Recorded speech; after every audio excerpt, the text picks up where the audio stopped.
Porter Books Publishing Limited.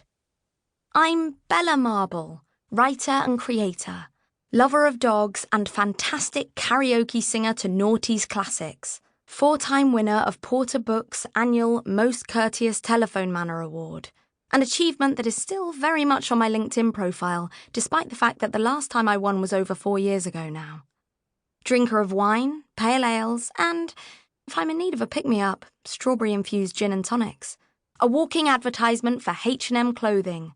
Queen of animal-based documentary recommendations and owner of more books than the rest of London combined. Ginger, like all marbles. Freckles like the stars. And body type petite, meaning at one point the rest of the world grew taller and I somehow didn't. I can juggle-ish, cartwheel, kind of, and have a strange love of constructing IKEA furniture. And I'm a true, hopeless, despairing romantic. Above all things, above my wish to be a writer, above my dream to hug David Attenborough one day, above anything and everything, I want love. I want what all those Disney princesses had before the producers and writers got better and found independent, non-male-orientated storylines. I want a good, old-fashioned man to sweep me off my feet and make me feel like royalty. But I'm living in the 21st century, so I also want a man who treats me with respect and admires my strength and talents for what I'm worth, whilst he rides me off into the sunset. And maybe, just maybe, I will find that in name, Charles Wolfe. Occupation, assistant manager, GRM Investments. Height, 6'3". Age, 33. Chapter 2. The pub hidden on a tiny side street just north of Chinatown is an old favourite of mine. In the heart of Soho, it's easy and convenient for most of London, but it has a beautiful home-away-from-home vibe that's not associated with central London at all. It's straight out of an old English fable, all dark woods, mahoganies, and the strong smell of varnish, coupled with an enthusiastically early Christmas tree.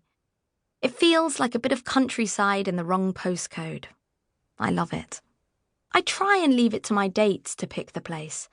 I think it tells me a lot about them, depending on the kind of place they pick, but the usual, where should we go, conversation with Charles didn't quite go the way I'd hoped. Bella Marble. Where do you fancy going? Wink emoji. Charles Wolfe.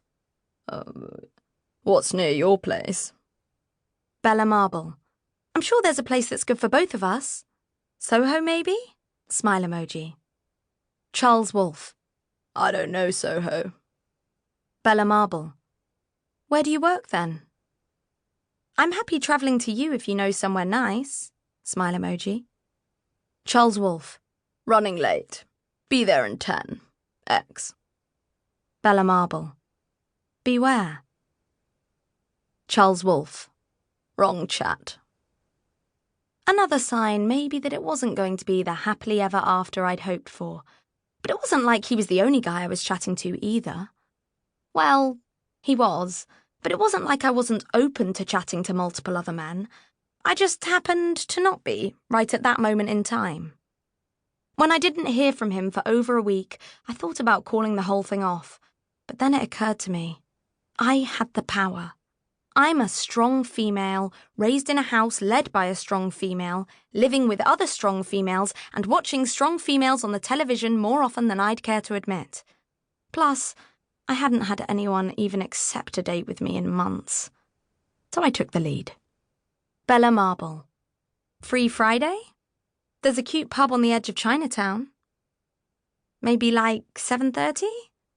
I think it might already sell mulled cider. If you're into that. It also sells beer. Or wine, if that's what you drink. It's like a normal pub. It sells all drinks, just to be clear. It's not like a specific cider place or anything, is what I'm saying. I just called them up to check and they won't be selling mulled cider. So, let me know if you fancied it. No problems if not, obviously. We could also meet later if you had other plans.